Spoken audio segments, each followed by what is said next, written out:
SER Podcast. Hola, soy Fernando Bayo y estás escuchando Código de Barras, un podcast de consumo y mucho más. Código de Barras. El consumo en la SER.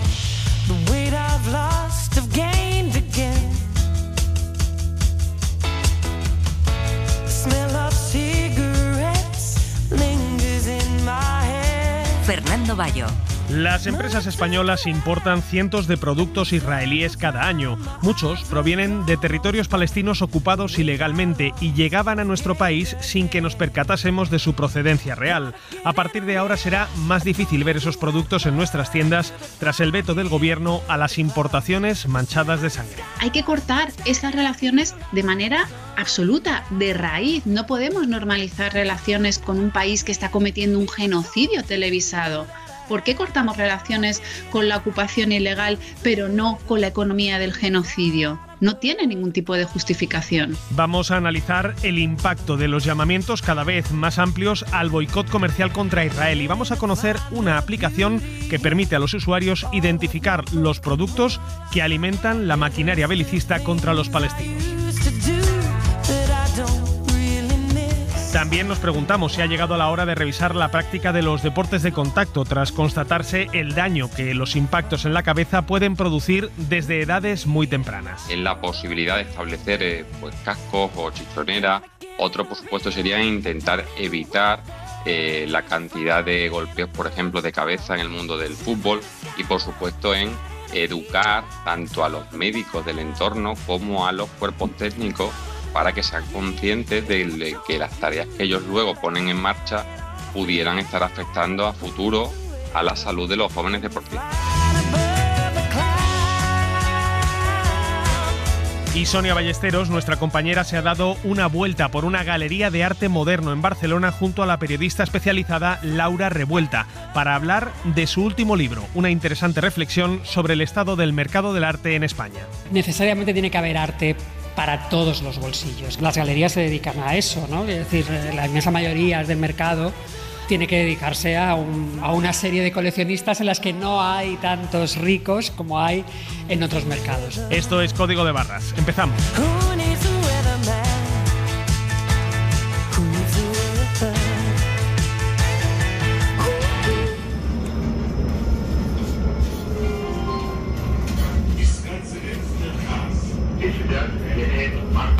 Pablo Morán, jefe de la sección de Internacional en la SER. ¿Qué tal? Muy buenas. ¿Qué tal, Fernando? Buenas. ¿Por qué estamos montados en un tranvía y dónde? Bueno, lo primero porque es muy llamativo, es muy atractivo venir en este tranvía porque recorre territorio bíblico, ¿no? Va de Jerusalén este hacia Cisjordania, pero que las apariencias no se engañen, no te engañen, Fernando, porque esta es una de las infraestructuras que Israel ha ido desarrollando a lo largo de décadas para consolidar la ocupación, al igual que lo ha hecho con el muro de separación, al igual que lo ha hecho con las canalizaciones de agua hacia los asentamientos ilegales.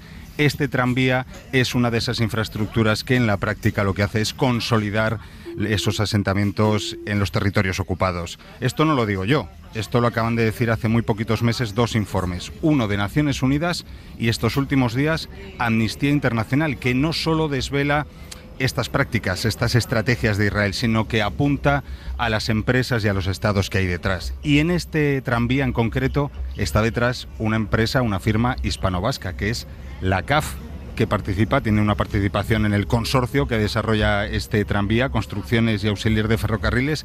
Ellos no abren la boca sobre este señalamiento que, como digo, ya se ha producido en dos ocasiones, en muy poquitas semanas, por parte de Naciones Unidas y por parte también de Amnistía Internacional. Nuestros compañeros en SER Euskadi lo han intentado, pero la empresa da la callada por respuesta, a pesar de también los mensajes del Lehendakari que hemos escuchado en los últimos meses, Fernando, llamando o apelando a la ética de las relaciones comerciales vinculándolo directamente en relación a este señalamiento. Se lee de la clarísimo CAF. entre líneas, ¿a Vamos, qué se refiere? Totalmente, y sobre todo esto hay que añadir la enorme presión social que hay en Euskadi. Lo hemos visto en la Vuelta, cómo paraban una de las etapas de la Vuelta, y en fin, la movilización social especialmente aguda en Euskadi. Dices que CAF es una de las empresas que se señalan no solamente en un informe de Naciones Unidas, sino de Amnistía. Este es el mismo informe que apuntaba a varias empresas que se benefician de manera indirecta o directa de la guerra en Gaza y la ocupación de los territorios palestinos. Exacto, les pone nombres y apellidos. En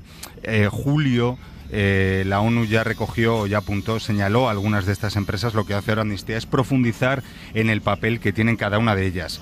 Hay empresas americanas que participan directamente, Bayo, en el asedio a Gaza, en el genocidio a Gaza. Está Boeing, que suministra las bombas. Tiene acuerdos de inversión con Israel por valor de 10.000 millones de dólares. Luego está, por ejemplo, Lockheed Martin, que proporciona los aviones, los cazas usados en los bombardeos en Gaza. Ellos han invertido 6.000 millones de dólares en la industria militar israelí. Hay otra empresa norteamericana, Palantir Technologies, que provee herramientas de inteligencia artificial al ejército israelí.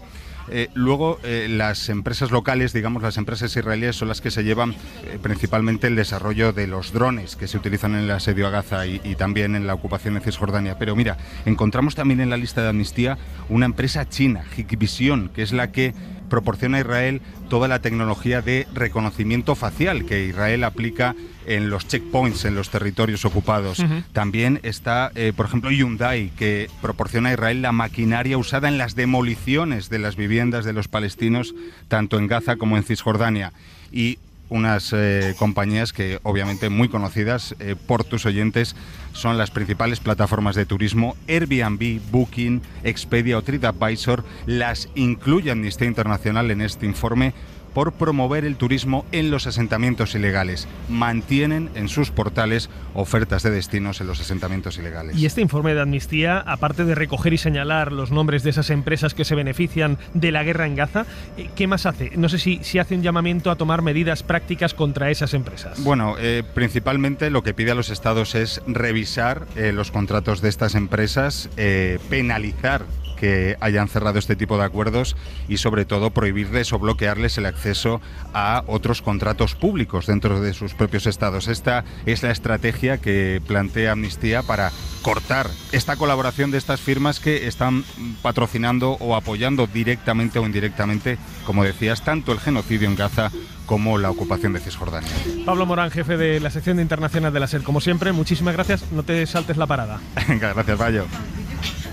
Como decíamos antes, el Consejo de Ministros ha aprobado hace unos días el decreto con el que da luz verde al embargo de armas a Israel. Un texto que, pese a contemplar salvedades puntuales, establece un veto a la compraventa de armamento con la industria hebrea. Pero no solo eso, este Real Decreto también incluye la prohibición de importar a España productos originarios de asentamientos ilegales de colonos judíos en los territorios palestinos ocupados. Ana Sánchez Mera es experta en Derecho Internacional y portavoz de la Red Solidaria contra la Ocupación de Palestina, la RESCOP.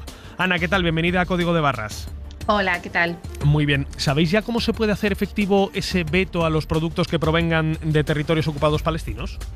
No lo sabemos y además nos parece que refuerza una idea que es un poco peligrosa, que es el hecho de que es posible diferenciar entre Israel y toda la industria ilegal de los asentamientos, todo lo que sería el territorio palestino ocupado, cuando es algo que no es posible diferenciar. Y ya no es algo que digamos nosotras, es que el propio gobierno de Israel lo dice, los propios informes de Francesca Albanese, de la relatora especial de Naciones Unidas, lo dicen. Estamos hablando de una misma economía de la ocupación, una misma economía del genocidio y una misma economía del apartheid. Hacer esta diferenciación solo refuerza una idea que está muy alejada de la realidad sobre el terreno. Por poner un ejemplo, la red eléctrica israelí, ¿vale?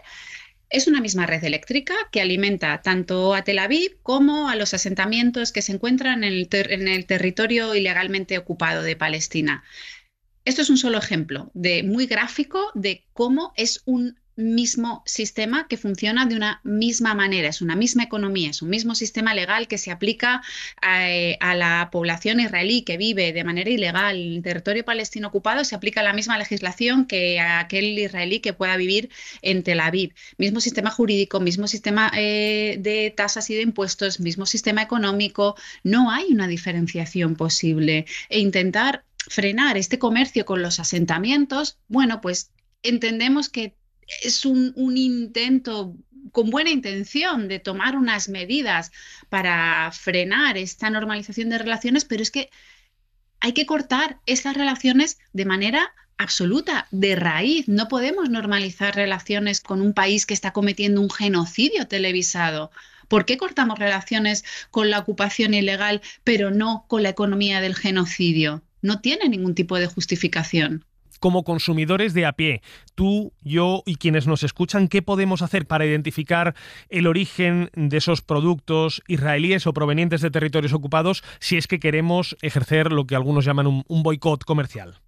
Lo que animaría es a hacer un boicot a todos aquellos productos y a todas aquellas marcas que están sosteniendo de manera estructural el genocidio y el apartheid. Y podemos dar algunos ejemplos de campañas que están a día de hoy vigentes, como por ejemplo la campaña contra Carrefour, una multinacional francesa que está implicada en gravísimos crímenes de guerra cometidos contra el pueblo palestino. Hace ya unos años, en el 2002, Carrefour anunció un acuerdo con una franquicia en Israel, con unas empresas que están activas en el territorio palestino ocupado, ¿no? Entonces, dejar de ir a comprar a Carrefour, ir a nuestros comercios de barrio, que además fomentan otro tipo de economía social mucho más cercana y mucho más sostenible, es una de las acciones que podemos tomar. Otra empresa que está en la lista de campañas de boicot económico del Comité Palestino de BDS, que es la campaña a nivel global que lidera todas estas acciones de boicot, desinversión y sanciones, es la campaña contra HP, contra la marca de ordenadores, que son pues unos ordenadores, la verdad que económicamente muy asequibles, pero esta empresa, además de hacer estos ordenadores, también forma parte de la infraestructura tecnológica que Israel utiliza para mantener su sistema de apartheid y colonialismo. Por lo tanto, también es otra de las marcas señaladas. Otra cosa que podemos hacer es fijarnos, si queremos mirar más en este origen a lo mejor de asentamientos, en los dátiles, que la mayoría de los dátiles que tenemos a día de hoy en muchas de nuestras tiendas de cercanía provienen de Israel. Cuando dicen provienen de Israel, realmente lo que quieren decir es que vienen de tierras palestinas robadas.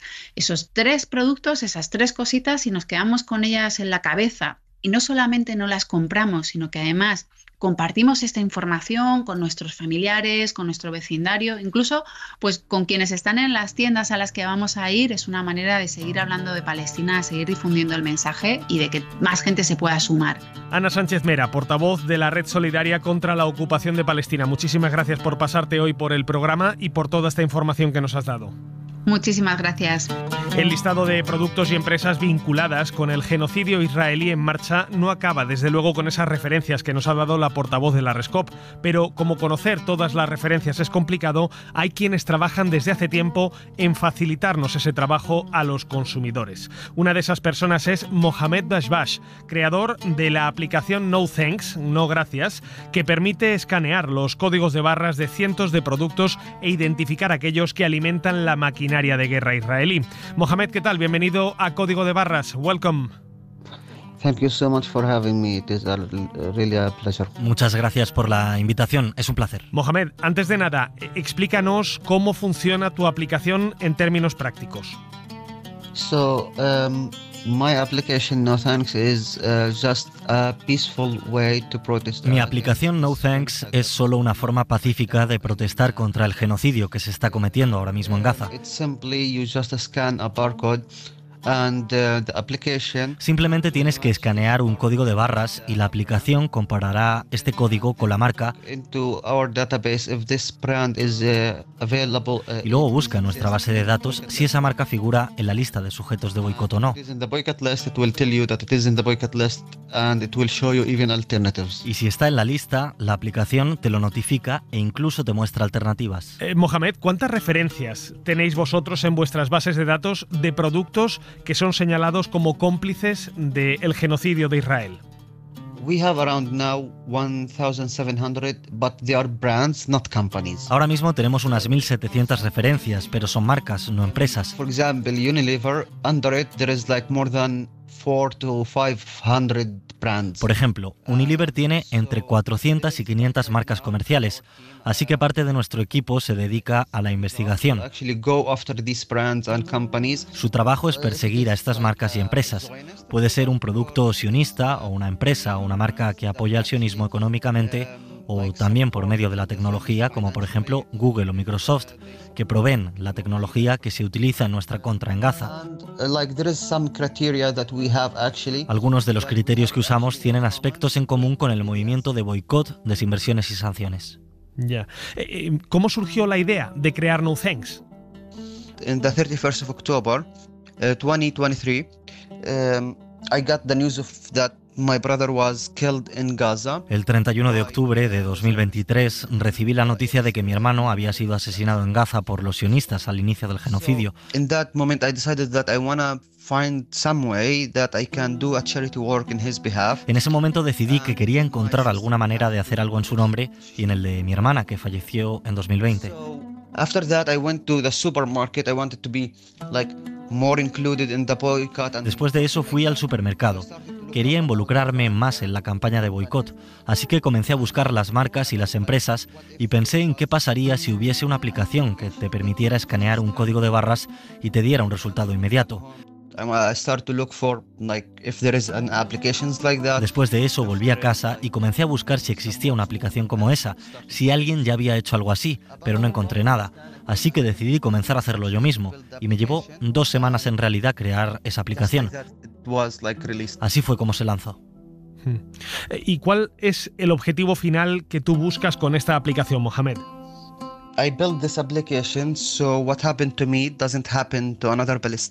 Yo creé esta aplicación para que lo que me pasó a mí no le pase a otro palestino.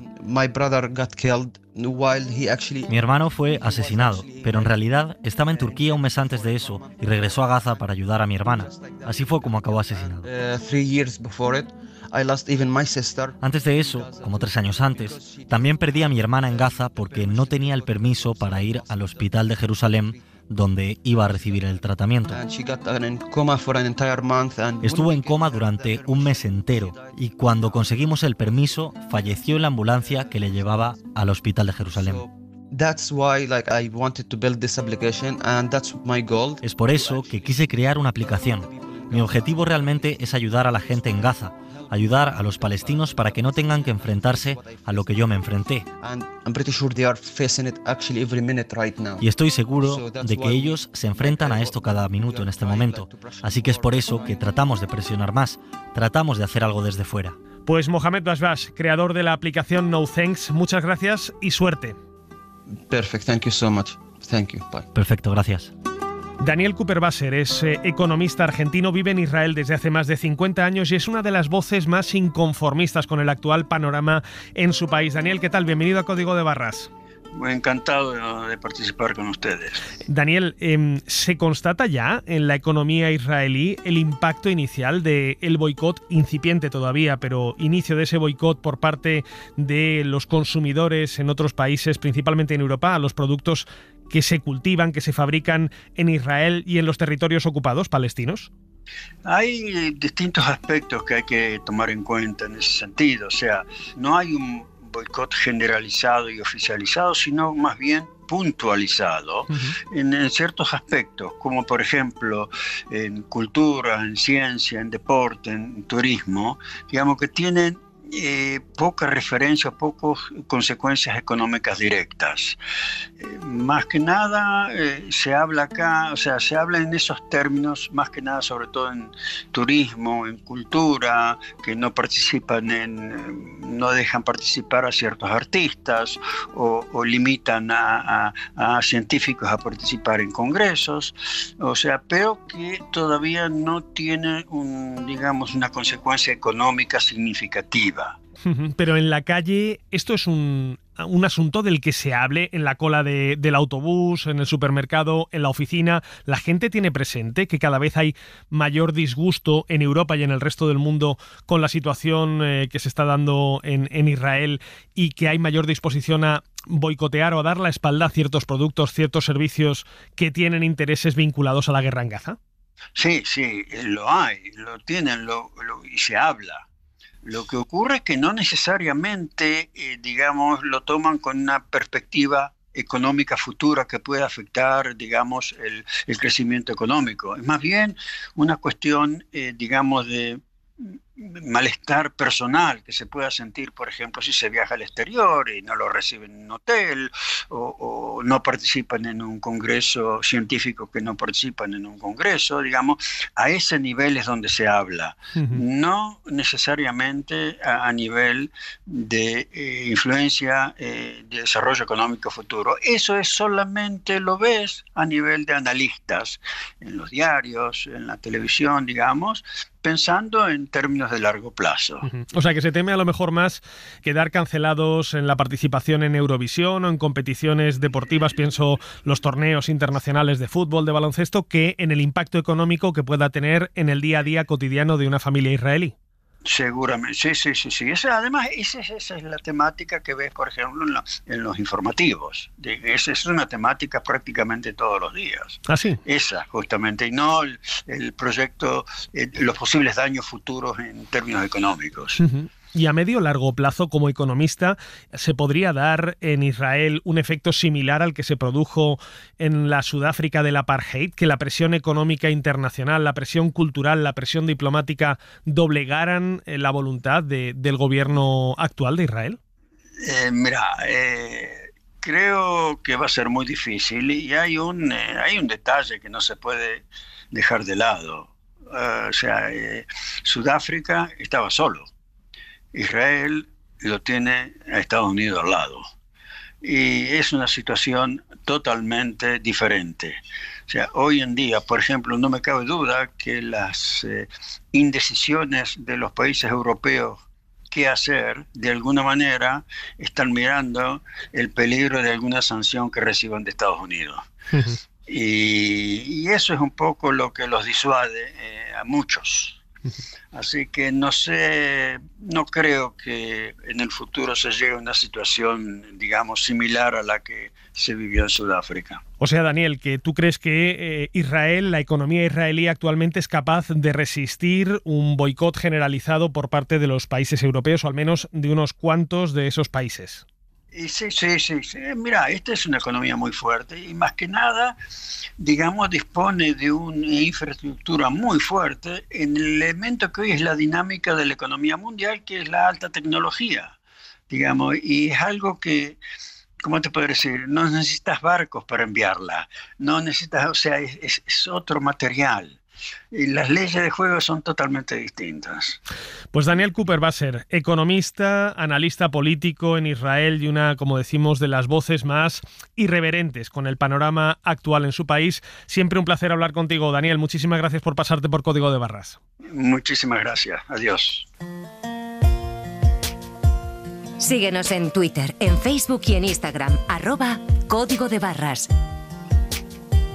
Y escúchanos siempre que quieras en SER Podcast y en la web de la SER.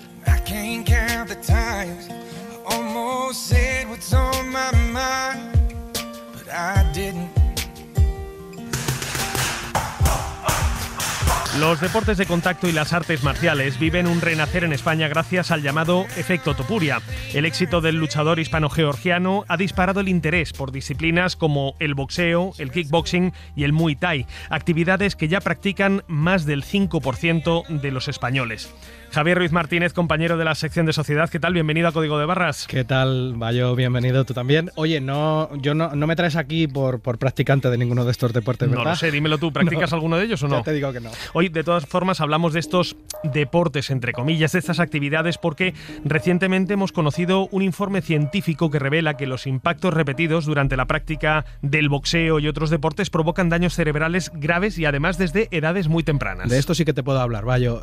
No hay ni uno uno ni dos ejemplos, sino muchos de boxeadores con problemas neurodegenerativos. De hecho, a estos problemas se los conoce popularmente como demencias pugilísticas. La lista es larguísima, pero probablemente el más famoso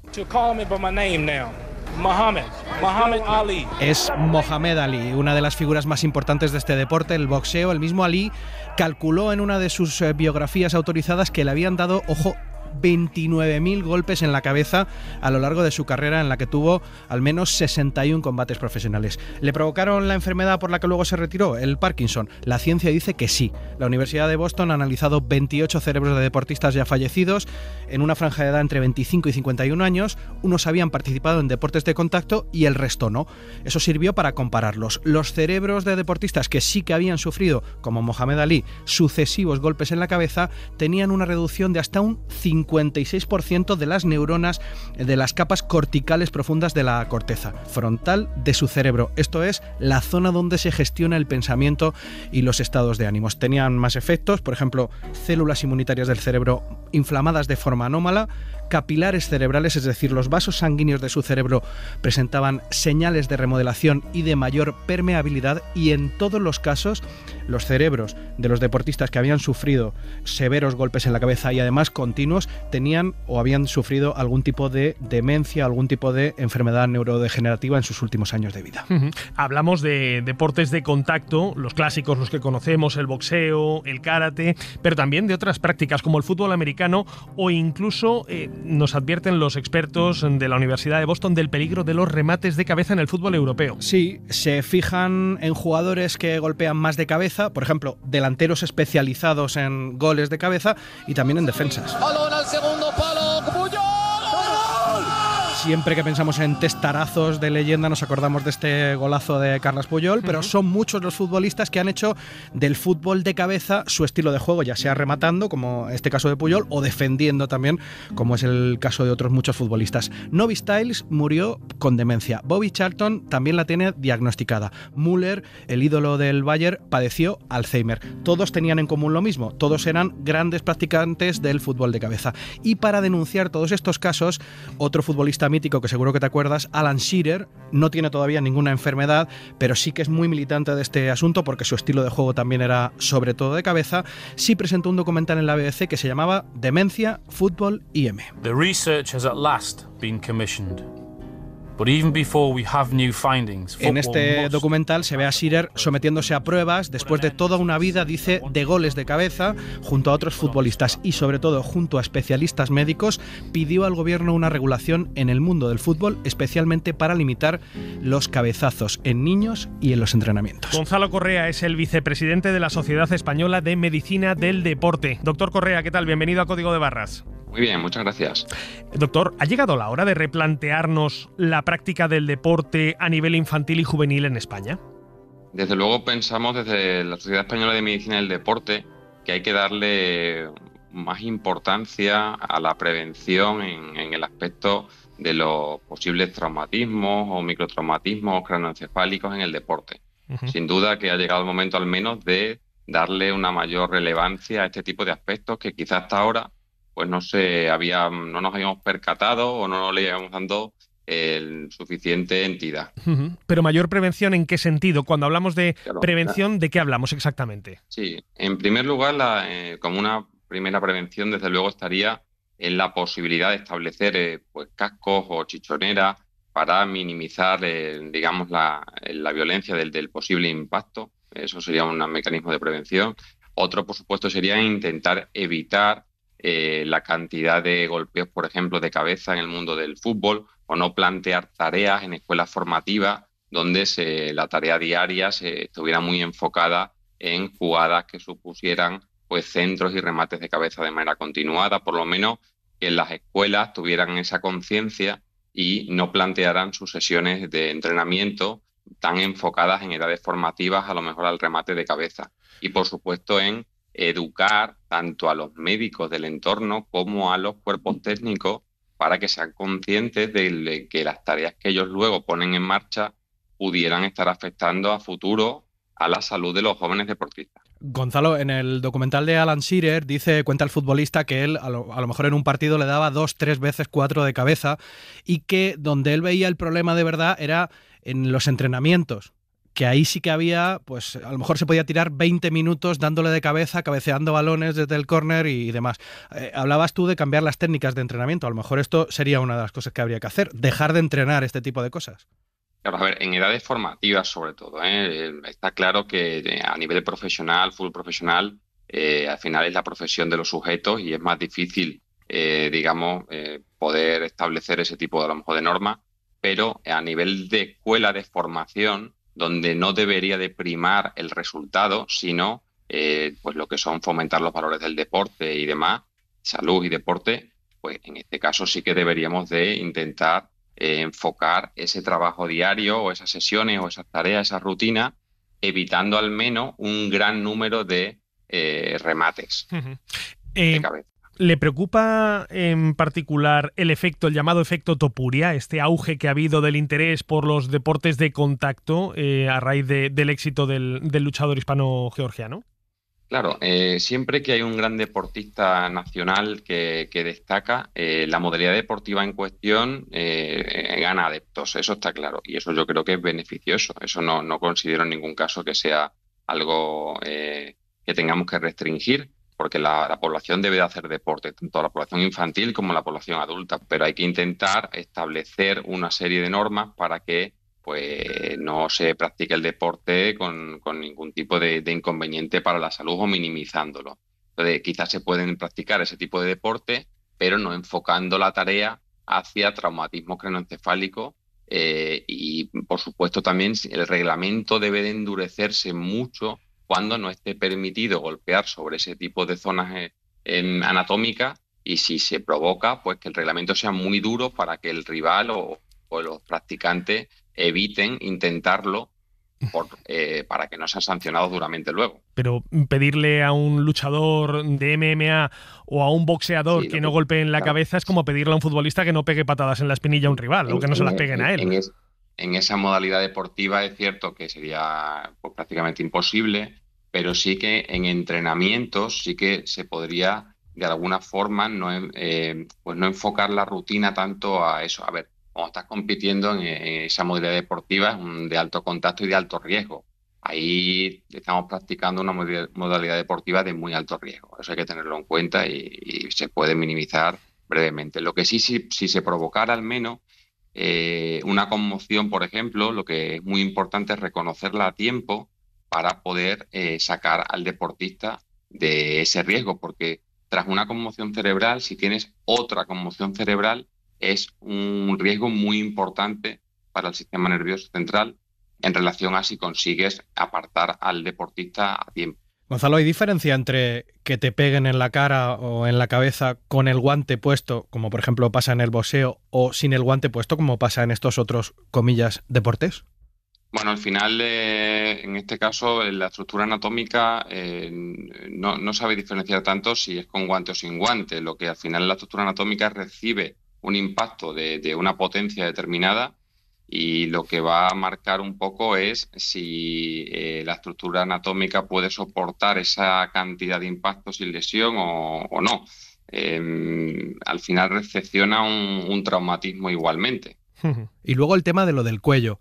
He leído también en varios de estos estudios, hay todo un corpus de evidencia científica que dice que es malo los golpes en la cabeza en el deporte, pero que se puede mitigar a base de, hemos visto por ejemplo a Fernando Alonso haciéndolo en los entrenamientos de Fórmula 1, mucho ejercicio del fortalecimiento de la musculatura del cuello. ¿Esto es verdad? Sí, al final cualquier estructura o cualquier articulación, si la musculatura que está cercana a ella es potente, le resta problemas a la articulación. Entonces, a nivel de cráneo, si tú tienes un cuello potente, está claro que y una musculatura fuerte, estás protegiendo a todas las articulaciones que están cercanas. Entonces, sí que es conveniente tener un cuello bien trabajado a nivel muscular para prevenir o para que por lo menos las posibles lesiones craneales o craneoencefálicas sean de menor entidad, a ser posible. Doctor, ¿en su consulta se ha topado ya con casos de encefalopatía traumática crónica? No, yo de momento crónica, de carácter crónico no. Lo que sí vemos son futbolistas cuando estamos en los terrenos de juego y hay algún choque entre cabeza con cabeza, rival, ahí sí que actuamos, hay un protocolo establecido para que los jugadores sean revisados en ese momento, y en cuanto atisbamos cualquier mínima duda de conmoción durante la práctica deportiva, sacamos al jugador del terreno de juego para evitar esa posible conmoción reiterada sobre una previa, ¿vale? Pero de momento crónico yo no me he encontrado en consulta este caso. Pues Gonzalo Correa, vicepresidente de la Sociedad Española de Medicina del Deporte, SEMED, muchísimas gracias por haberse pasado hoy por Código de Barras. Nada, gracias a ustedes, un saludo. Bueno, Javi, no sé si a la vista de lo que nos ha dicho el vicepresidente de la Sociedad Española de Medicina en el Deporte, ¿te imaginas de aquí a unos años que se juega el fútbol con chichonera? Decía él, a lo mejor como ahora se practica el ciclismo con casco, cuando yo recuerdo de joven ver a Indurain bajando el Tourmalet con una gorra del equipo Banesto y nada más, no había protección. Este del ciclismo es el ejemplo más claro de lo que nos acaba de decir Gonzalo, y es que hay deportes que se han practicado toda la vida de una manera, pero a lo mejor poco a poco la evidencia científica, la evidencia médica dice que tenemos que cambiarlos. ¿Que va a ser más complicado, por ejemplo, ver a un futbolista jugar con una chichonera, como tú dices? Probablemente. Influyen muchas cosas, no solamente influye la práctica, el tema médico, la práctica del propio fútbol. Yo creo que también hay un componente estético que los futbolistas no todos están. Pero ¿te acuerdas de algunos futbolistas que hemos visto, porteros que tenían a lo mejor alguna lesión Peter y han jugado, por ejemplo, con una chichonera? Y no pasaba nada, seguía jugando, fue uno de los mejores porteros del mundo y probablemente se salvó, lo veremos con los años, de tener una demencia, un Alzheimer o una enfermedad ligada a estos golpes en la cabeza. Pues esperemos que la estética no detenga la seguridad en el deporte. Javier Ruiz Martínez, como siempre, un placer tenerte hoy en el programa. Gracias, Bayo, hasta luego.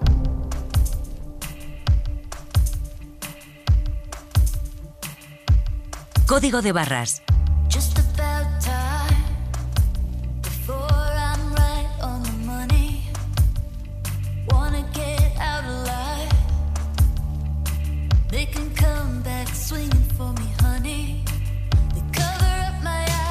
Suscríbete a Código de Barras.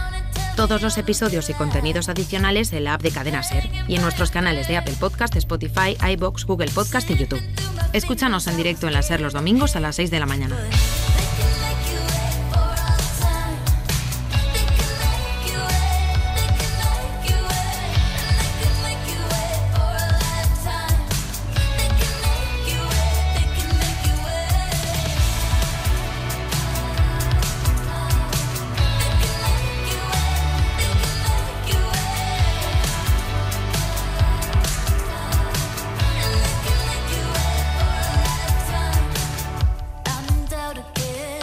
Hace 25 años, los españoles pagábamos en pesetas la entrada a un museo. Todavía era posible plantarse frente a las Meninas de Velázquez sin una marabunta a nuestro alrededor, y Picasso seguía siendo solo un genio, sin que nadie hubiera cuestionado todavía su oscura faceta personal.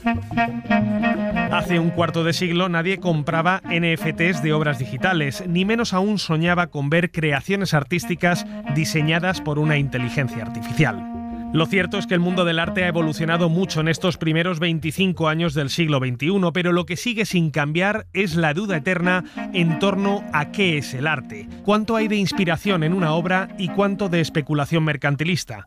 ¿Puede una banana pegada con cinta adhesiva a una pared ser la clave para entender el arte de nuestro tiempo? ¿Y seguirá siendo arte lo que hoy nos parece sublime en una galería o en un museo? Para resolver estas cuestiones, la periodista cultural y crítica de arte Laura Revuelta acaba de publicar Arte parece, plátano es, un libro en el que indaga en las principales controversias del convulso mercado del arte actual y en el que reflexiona sobre el futuro de un sector que aquí en España sigue siendo visto como elitista. Con ella ha hablado en una galería de Barcelona nuestra compañera Sonia Ballesteros. Estamos en la calle Enrique Granados 49, en Barcelona, frente a la puerta de la nueva sede de la galería Art Nou. Ellos están en plena mudanza. Entramos a un espacio de paredes blancas y desnudas. Todos los cuadros, decenas y decenas, están en el suelo. Entramos y Laura me cuenta lo que ve. Pues mira, veo pintura, el 100% pintura y toda clase de estilos pictóricos. Unos más clásicos, otros más abstractos, otros más figurativos.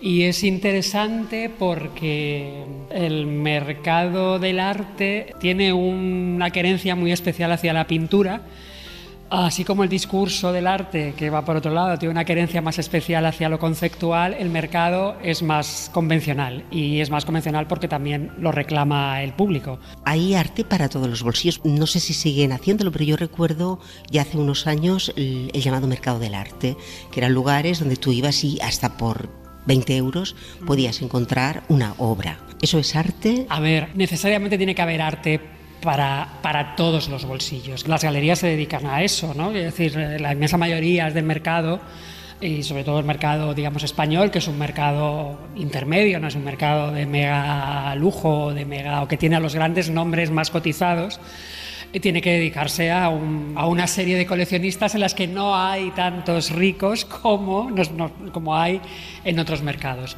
Y claro que hay arte para todo, y el objetivo de la galería es precisamente poder llegar a toda clase de públicos. Hay arte para todos y precios para todos. Llega Benjamín. Hola, Benjamín. Hola, ¿qué tal? Yo soy Sonia, perdona que te dé la mano así. Soy Laura, Laura Revuelta, es autora del libro Arte Parece. 21 claves para entender el arte del siglo XXI. Mira, es un libro que surge, la idea es, cumplimos el primer cuarto de siglo, los primeros 25 años del siglo XXI, y bueno, yo pensé, se me ocurrió que era un buen momento para hacer un balance, ¿no?, de qué ha pasado en este primer cuarto de siglo, y son 21 claves para entender lo que ha pasado. Quiero decir que puedes compartirlas o no compartirlas, es decir, yo hago una cartografía. Pues creo que me va a gustar ese libro, tengo que comprarlo porque yo creo que va a ser interesante poder leerlo y aprender cosas desde otro punto de vista. Mi familia lleva 60 años dedicados al mundo del arte, yo 25, pero bueno, siempre las perspectivas y los puntos de vista son buenos para poder llegar más lejos y aprender más de los demás. Sois unos clásicos del galerismo en Barcelona. O sea, estamos en la calle Consejo de Ciento, que era la calle principal de las galerías, y justo hace 2 semanas, 10 días, hemos cambiado aquí a la calle Enrique Granados con un espacio nuevo, un espacio doble de grande. Ir a un espacio mayor significa que el negocio funciona. Sobre todo mundo internacional, es decir, en Europa, Alemania, Francia, Estados Unidos, China, y con eso vamos trabajando. Al final todo es globalizarlo, entonces vamos allá donde el mercado quiere que llegamos. ¿Os movéis por esos países porque allí la gente tiene más dinero, invierte más en arte o porque sabe más de arte? No por el dinero, sino porque tienen más educación del arte. Es decir, la gente puede comprar por varios motivos, o por gusto o por colección de arte, y decir, compro esto y lo guardo como inversión. Es un mal endémico del sistema del arte español hace muchos años, es decir, los coleccionistas que los hay, también es verdad que les cuesta mucho más enseñar lo que tienen, no existe esa confianza en mostrar las colecciones como existe en otros países y en otros lugares, ¿no?, donde puedes hacer visitas públicas sin que haya miedo a que te descubran qué cuadros tienes en tu colección o qué obras. Y también hay un mal endémico en fomentar el coleccionismo, es decir, hay un mal endémico en apoyar a los artistas, hay un mal endémico en exportarlos fuera. Claro, el objetivo del libro también es contar y crear esa base o esa cercanía que muchas veces en el mundo del arte no se ha tenido, ¿no? Porque bueno, bien se ha visto porque es un mundo elitista. Falta la educación, el aprender. Entonces a la gente le falta todavía educación de saber lo que hay en el mundo del arte. Es que tenemos un mundo de arte aquí que no se está aprovechando y se está yendo fuera. Y es una pena no aprovechar eso. Hay obras de artistas importantes o no tan importantes que hay que valorar mejor y desde otro punto de vista para aprender a comprar a buenos precios para que después tú hagas una inversión buena, porque al final es eso, una inversión. Ahora voy a hablar con Laura sobre su libro y luego sí que quiero que vuelvas aquí y me hagas una recomendación para comprar una obra de arte de las que tienes aquí, vale, de uno de los autores creadores emergentes, ¿vale? Gracias, Benjamín. Muchas gracias. Tu libro es ese repaso, ¿no?, qué ha pasado en el arte en estos 25 primeros años del siglo XXI. ¿Qué es lo que ha pasado?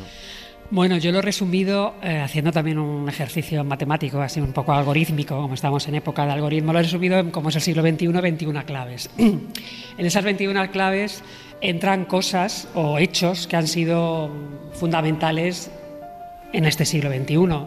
Puedes encontrarte un primer capítulo que se titula además Picasso en calzoncillos, porque es la primera vez en la historia, en estos años, en estas décadas del siglo XXI, en la que se cuestiona a Picasso, no por su obra, sino por sus comportamientos o por su relación con las mujeres, fundamentalmente. Pero bueno, quiero decir, eso no quiere decir que haya que apartarle, pero sí que es cierto que se le cuestiona. Hasta ese momento nunca se le había cuestionado, aunque se conocía su vida. ¿Tú consideras que al autor se le tiene que cancelar por su comportamiento? No, hay que llamar a las cosas por su nombre, posiblemente Picasso. En este momento del siglo XXI no sé si hubiera acabado siendo juzgado o denunciado, posiblemente, y bueno, eso puede que hubiera determinado su carrera artística.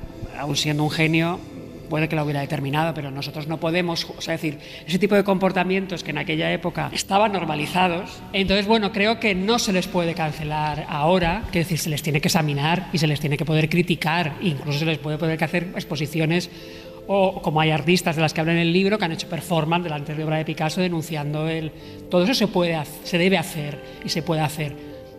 Ahora apartarle del mundo, pues no, quiero decir, porque estamos hablando de un genio, quiero decir, entonces que si no apartaríamos a muchísima gente a lo largo de la historia del arte, quiero decir, es que si tú para ser un gran artista tienes que tener una vida también ejemplar, pues es difícil, ¿no? Pues tenemos desde Caravaggio hasta, yo qué sé, hasta en la literatura también hay muchísimos casos.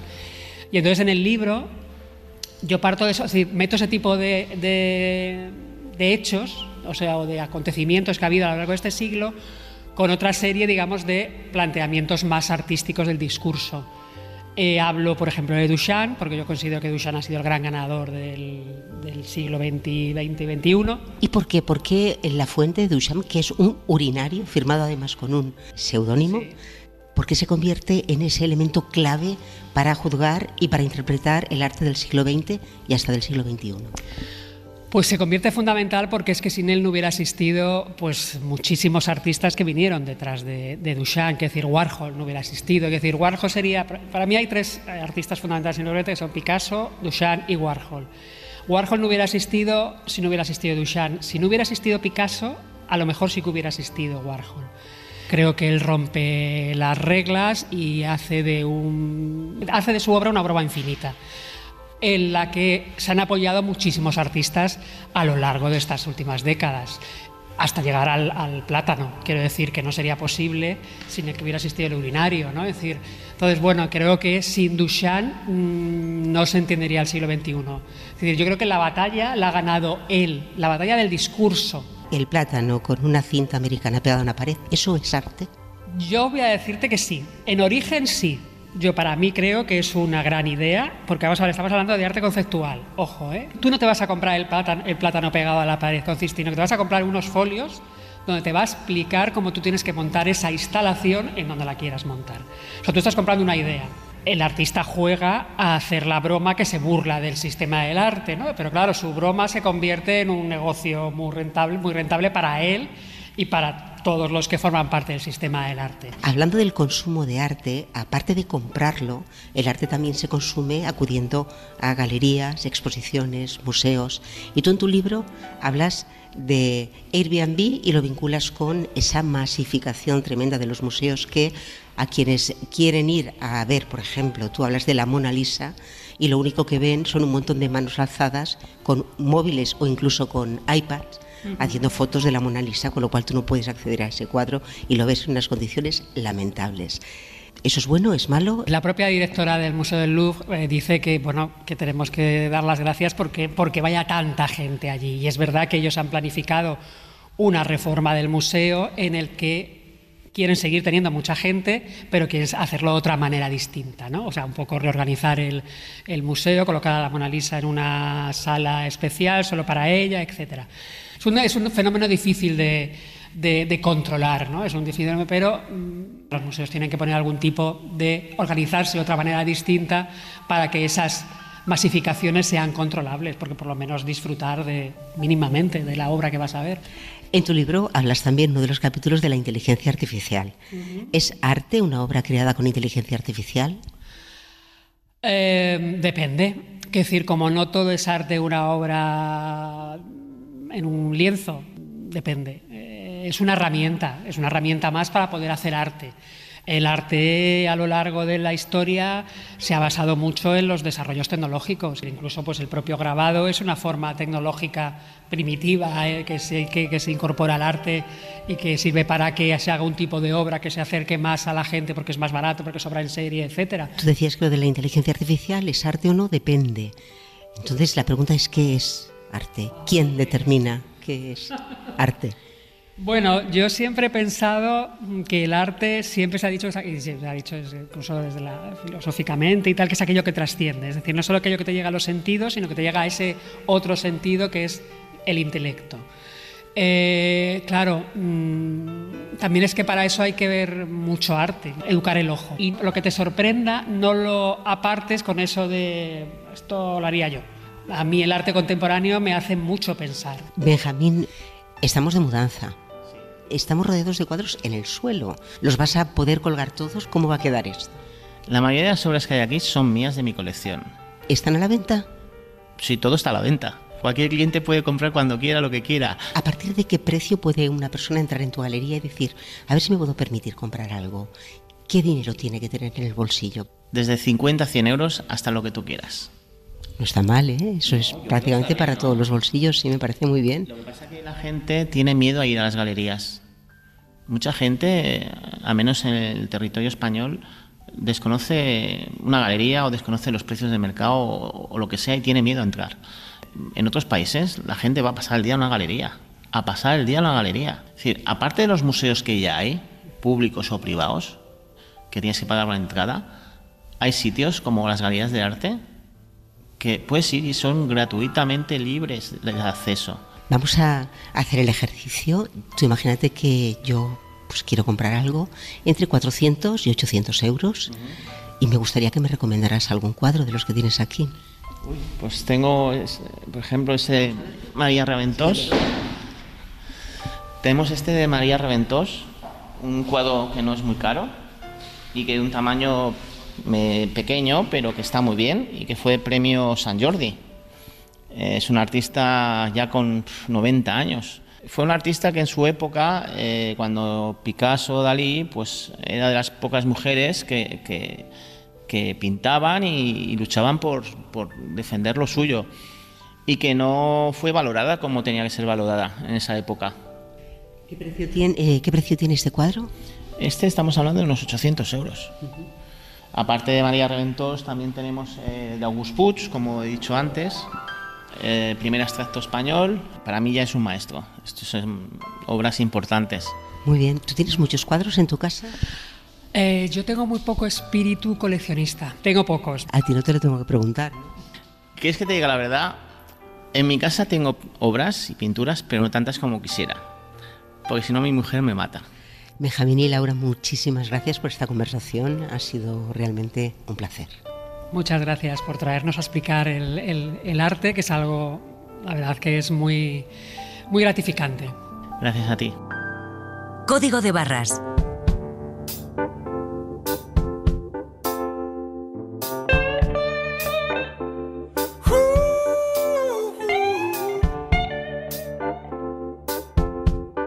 El consumo en la SER.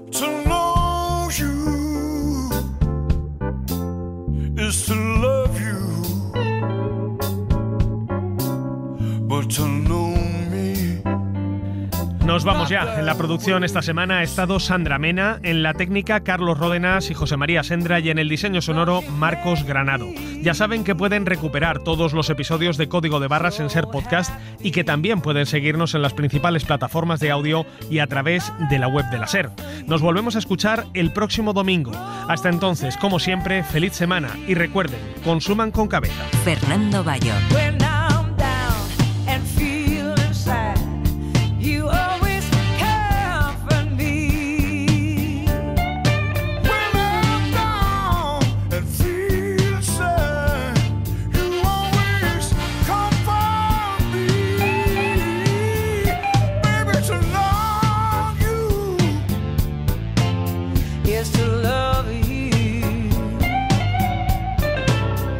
Your smile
perderte ningún episodio, síguenos en la aplicación o la web de la SER, Podium Podcast o tu plataforma de audio favorita.